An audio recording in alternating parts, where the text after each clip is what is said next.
IQ is tightly associated with human intelligence. If so, then the main character of this episode can be safely called the smartest man of all time, because he's the first and only one whose IQ has exceeded 400 points. This is Infinity, and today you'll see this man and a few other of the smartest people in the world, and learn a few interesting things about your intellect and intelligence that will show you who you really are. Adragon de Mello. The name of Adragon de Mello is not widely known, but it's a man who's considered a record breaker in terms of IQ, and not only. Adragon was born in 1976 in the United States. The parents of Adragon realized that their child is very special quickly because the boy said his first word, namely hello, at the age of 6 weeks. At 3 years old, the baby easily solved equations in his head and calculated cube roots. And at the age of 8, Adragon went to college. While his peers were just beginning to learn how to solve complex math examples, the little genius had already completed his education. He graduated from college at the age of 11, becoming the youngest graduate in America and making it into the Guinness Book of World Records. At the time, Adragon's IQ was 400. That is a phenomenally high level. By comparison, the IQ of Einstein and Stephen Hawking is believed to have been 160, and the IQ of Terence Tao, the man considered to be the smartest in the world at the moment, is estimated at 230 points. In general, Adragon was a real genius, as his father understood, put a lot of pressure on the boy. He presented him on TV shows, praised his son's talents, and pressured him in every way to make sure everyone knew about him. He wanted to make an academic of Adragon and also dreamed of his son won the Nobel Prize. The genius himself later admitted that he really didn't like it. Instead of prizes, he just wanted to play with his peers. But his father was very persistent. He put so much pressure on his son and got angry when he didn't meet his expectations that in the end he became the uncontrollable aggressor.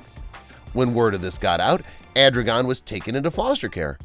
Over time, the boy made up for his lost childhood. He won many friends, learned to drive a car, and freed himself from the public eye. He never won the Nobel Prize or became a great scientist, but he didn't need to. Adragon's father is long gone, and the man with the record-breaking IQ now lives an ordinary life. He's not engaged in science, sells building materials, and is happy with his wife and daughter. Do you still remember how old Adragon was when he graduated from college? That's right, 11. Amazingly, even that phenomenal record was broken. It was done by Michael Kearney, another genius of our time. This American knew basic medical terminology as early as 6 months old, read fluently at 10 months old, passed his math exam at 4 years old, and graduated from university at 10 years old, becoming the youngest graduate in history. Just 4 years later, Michael wrote his dissertation.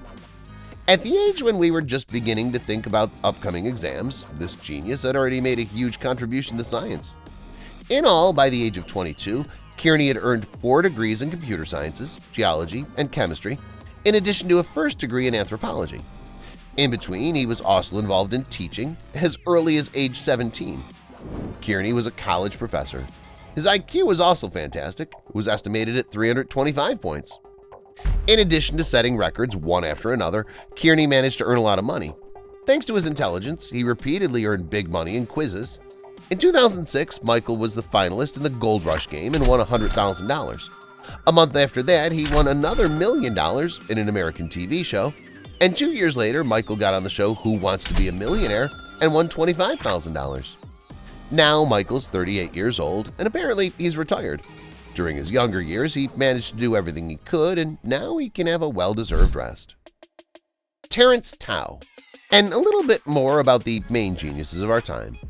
I already mentioned Terence Tao when I talked about Adragon with his record-breaking IQ. It would be hard not to mention him since Terence doesn't just have a very high IQ of 230 points, but is also the man who's considered the smartest person on the planet right now. Tao is an Australian-American genius with Hong Kong roots. He demonstrated his genius from the time he was literally in diapers. He was already solving math problems when he was 2 years old. Interestingly enough, Tao said he learned to do these from taking numbers from Sesame Street TV series. At the age of 5, the child prodigy mastered the English language, and at 9, he began attending courses in higher mathematics. At age 20, Terence became a PhD, and at 24, he became the youngest professor at the University of California, Los Angeles. Now, Tao is 46, and he has more than 250 scientific papers under his belt. The smartest man in the world works with world-class scientists, takes mathematics to the next level, and regularly proves the most difficult hypotheses and theorems that no one's ever been able to prove before. The amazing thing is that for all his genius, Terence remains a humble man who doesn't claim to know everything or that he knows anything better than anyone else. Interestingly, that's usually what far less intelligent people say. But why does this happen at all? Why do people who aren't the smartest often think they're experts, and real geniuses underestimate themselves? Stay tuned to find out and discover an interesting side of intelligence and the brain. All of you have studied or are still studying in educational institutions, so you're sure to have had or have people around you who you now recognize. One of them was always unsure of themselves, had a lot of doubts and worries, and in the end passed all exams and tests with no problems. The other one, on the contrary, was too sure of their abilities, but on the contrary, they got bad marks. Leaving the topic of educational institutions aside, we can look at this situation in another way. For example, in your environment, there are probably a couple of self-confident people who believe that they know everything and are best in all matters.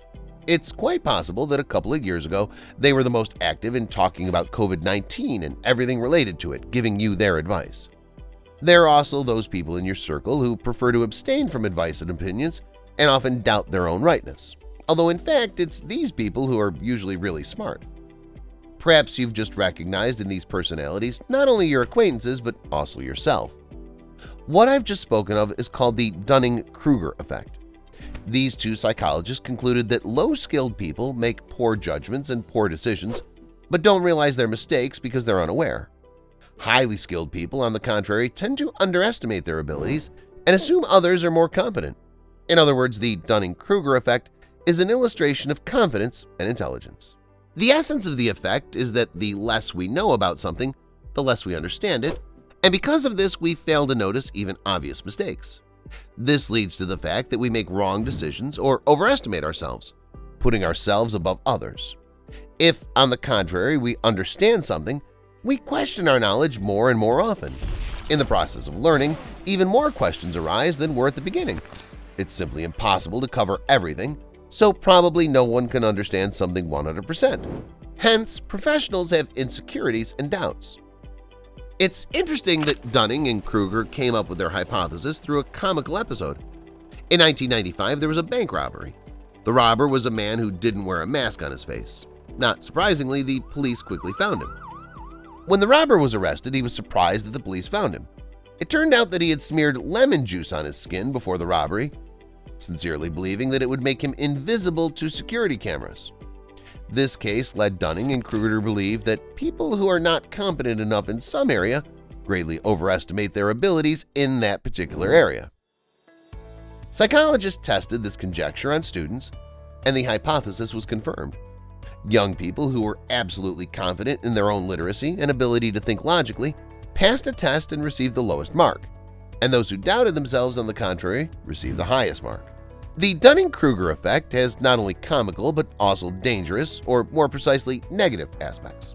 People who are self-confident in their rightness usually cannot look at the world adequately. They continue to assert their rightness and flatly refuse to accept the positions of other people. For example, that very robber, even after his arrest, continued to believe in the miraculous efficacy of lemon juice and considered the video from the cameras a fake. Controversies arise out of this. Trying to prove anything to self-righteous people is useless. It can lead to conflicts, sometimes even serious ones. Or at least in such disputes, you'll lose time and nerves. The danger of the Dunning-Kruger effect is that a lack of critical thinking and a biased perception of reality can lead to all sorts of consequences, from unjustified risk-taking to an inability to handle difficult situations and an unwillingness to learn and take on responsibilities. It would not be right to make overconfident people into business partners. At best, they'll offer a non-ideal solution. At worst, they could jeopardize the business. The Dunning-Kruger effect is also dangerous for really smart people. Sometimes they cannot show their professionalism to the full 100%. They doubt in obviously correct and cool solutions and do not reveal themselves fully, slowing down their development. You may well be susceptible to the Dunning-Kruger effect, but not even notice it. Think back. Is there something that you're categorical about? When discussing it, do you feel too right or too confident? Or maybe you can't accept criticism about it. If so, then perhaps this is an area in which you're not particularly well versed. But that's not so bad because the Dunning-Kruger effect can be avoided. You can close the gap between perceived and actual skills by gradually gaining experience and knowledge, and by studying a particular field or subject. When you understand the subject better, you'll realize that you still need to learn more, which means you were not very good at it in the beginning. Another option is to ask other people to evaluate your skills. Don't forget that it's very difficult for us to soberly evaluate ourselves from the outside, and that's why we can be subject to the illusion of confidence and of our own intelligence. That's all, guys. What's your IQ? Let me know in the comments. Thanks for watching and see you later.